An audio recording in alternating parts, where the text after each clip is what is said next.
mewujudkan satu kehidupan berkeluarga yang sejahtera, yang adil, yang membahagiakan semua orang, itu mulainya sebetulnya dari membangun visinya ya. Selama ini orang berkeluarga itu seperti otomatis aja gitu ya.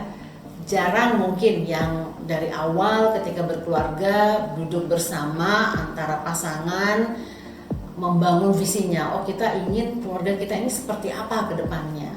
Misalnya mulai dari apakah nanti akan punya anak, berapa anak, seperti apa suasana keluarga itu akan dibangun, lalu bagaimana pembagian peran dan sebagainya, seperti apa definisi dari kebahagiaan keluarga itu. Jadi kesepakatan apa yang kita sebut dengan bahagia gitu. Apakah bahagia itu ketika punya rumah mewah, punya uang banyak gitu, atau kebahagiaan itu ketika setiap orang bisa menjadi dirinya dan tumbuh kembang sebagai dirinya maksimal untuk bisa berkontribusi pada orang lain, atau misalnya siapa yang paling bermanfaat, memberikan manfaat pada dirinya, pada keluarga dan juga pada orang sekitarnya. Jadi visi itu. Nah, lalu bagaimana kemudian visi ini diwujudkan? Itu dengan membangun tradisi-tradisi di dalam keluarga. Jadi tradisi keluarga, kebiasaan keluarga itu jangan dianggap sepele. Itu adalah bagian dari membiasakan, bagian dari mewujudkan nilai-nilai yang ingin ditanamkan pada setiap anggota keluarga sehingga dia bisa menjadi kerangka dari wujud keluarga itu sendiri. Jadi misalnya dari kecil anak-anak dibiasakan untuk berbagi.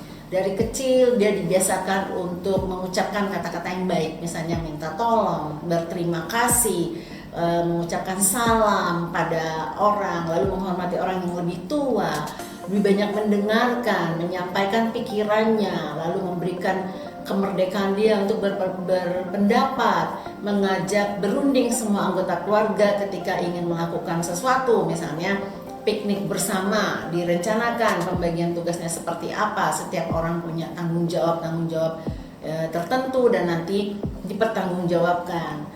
Nilai-nilai kejujuran misalnya seperti apa, lalu pemaknaan yang disepakati oleh semua anggota keluarga, dan ini dibikin ritualnya. Jadi misalnya setiap akhir tahun atau awal tahun menyambut tahun baru, atau di akhir bulan Ramadan bagi yang beragama Islam, atau pada momen-momen tertentu, proses-proses ini direfleksikan bersama untuk diperbaharui komitmen-komitmennya. Jadi misalnya sebelumnya berjanji, oh tahun ini kita setiap anak membuat perencanaan akan melakukan apa, lalu kemudian itu direfleksikan, lalu diberikan masukan oleh anggota keluarga.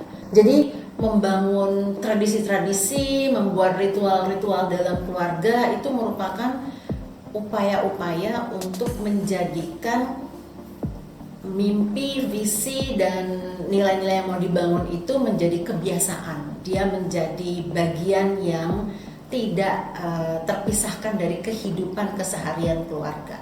Jadi nggak bisa misalnya hanya visi ditaruh, ditulis, ditempel, tapi kemudian tidak diterjemahkan ke dalam kegiatan-kegiatan yang mengentalkan visi itu menjadi nilai, lalu kemudian yang membuat nilai itu terwujud dalam kehidupan.